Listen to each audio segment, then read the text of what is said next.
So, this is how you play the crystal singing bowls. So you never ever want to pick up the bowl like this. I'm not even going to do it. You want to pick it up from the bottom because they're very delicate. Even just a micro fraction or crack or whatever can change the vibration, the sound, the energy of the bowl. So you want to be very careful with it. And these little rings that they come with for them to sit upon are extremely important. It helps stabilize the bowl. So you want to always lay it on top. And it helps stabilize. So there's two different types of mallets that you can use. This one reminds me of it's like rubber, it's like a bouncy ball. And this one has almost like a rough, not velvet, but just, I know that this fabric is called something, but it's kind of reminds me of like a rough velvet casing over it.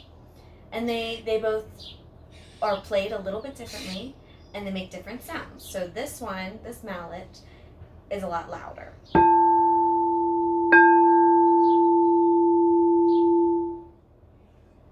And to stop the sound of the bowl, you just grab the side.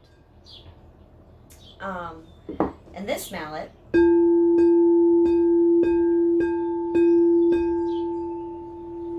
can already tell the difference. It can be played very differently. So we'll start with this mallet, the little bouncy ball mallet is what I'm going to call it. And you hit the side of the bowl. And then you just trace in a circle around the bowl. You can go switch directions, just halfway around the bowl, or you can go all the way around the bowl. Or even not even hit it real hard at first. You can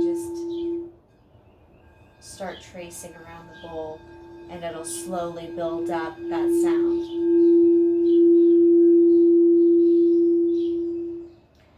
So applying different amounts of pressure while you're ringing around the bowl creates a different sound. So it creates a different pitch of that sound.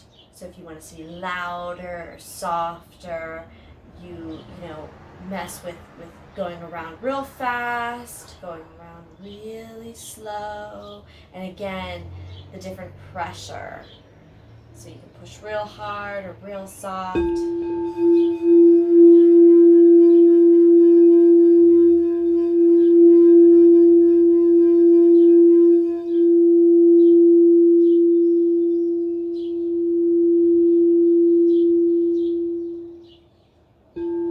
Slow.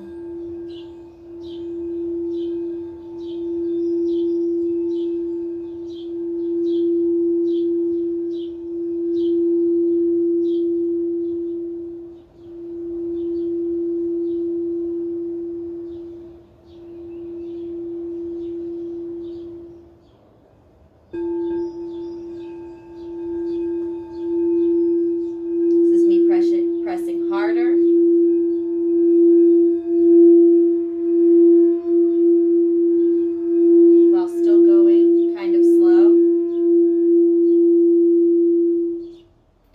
This is me pressing softer.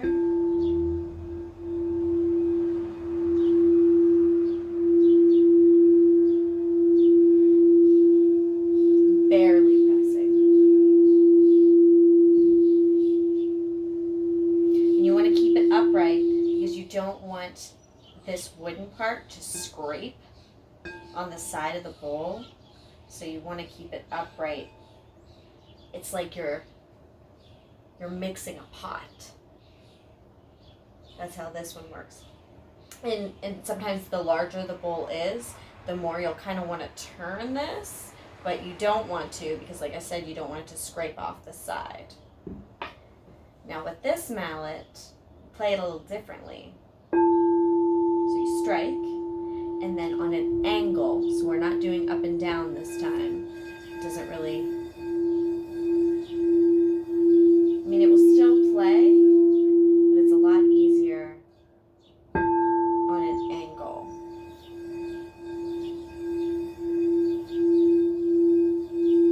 Having it on an angle. Around the rim of the bowl. This one needs to be played on the rim of the bowl, where this one can be, the mallet can be played on the side or the rim. This one, just the rim of the bowl. And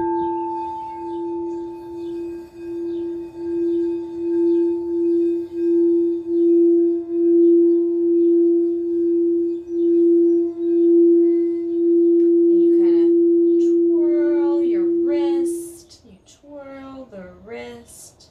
Not as much of the mixing like the other one. This one's kind of like a twirl of the wrist, because you want to keep it at that angle, so you're twirling. And again, the different amounts of pressure that you put on the bowl with the mallet creates the different pitch.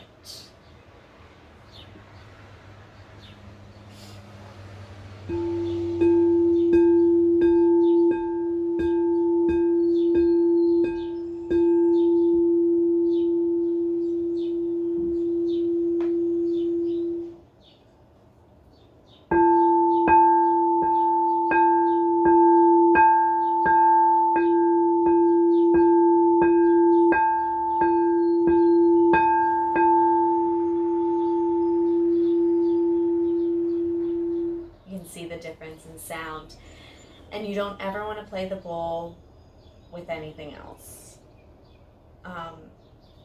because it's very fragile. It's very, very, very fragile. You want to be very, very careful with it. And some of the mallets I've seen have like a little bit of plastic on the top. Do not scrape the bowl with the plastic. This is mine's completely covered. And do not scrape the bowl with the wood. Like, it's real fragile, and you don't want to chip it. You can chip it. Anything you do to this bowl will change the note, the sound, the vibration. It will change it, and or it could just completely crack it over time, and then your bowl is ruined. So you just want to just make sure to remember that this bowl is fragile, and you need to take care of it. And you need to hold it properly. You know, if you're transporting it, make sure that you know it's all wrapped up, and that you're holding it properly. And then when you set it down carefully, and never just set it down on the hard ground. It'll tumble and roll, and it'll scrape the bottom of it. And it just won't play right either. And this keeps it a little bit elevated too, this little ring. This rubber ring keeps it elevated too, so that the sound can vibrate up. So yeah, I definitely suggest getting both, because they create different sounds and they're fun to play with and practice. And sometimes some people find, you know, this tool easier than this tool, or vice versa. Me, when I first started, I only had this. And so I got pretty good with it. You know, you want to just practice a lot with both. But I do find this one a lot easier. So if you're having problems with this one, buy the rubber ball mallet. And you can just search for it with singing bowl mallets, and you'll find it. Or it might even be called a rubber mallet. But yeah, this one can be a little bit easier.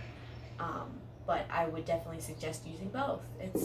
It's part of the process, you know, learning how to use it. And yeah, sometimes I do scrape it. It happens. And sometimes too, when you're really into it and you're really getting a lot of vibration coming from the bowl, it'll start to tremble. Either one will start to just tremble because of those vibrations. So that's okay too, that happens. And just have fun playing with your bowl.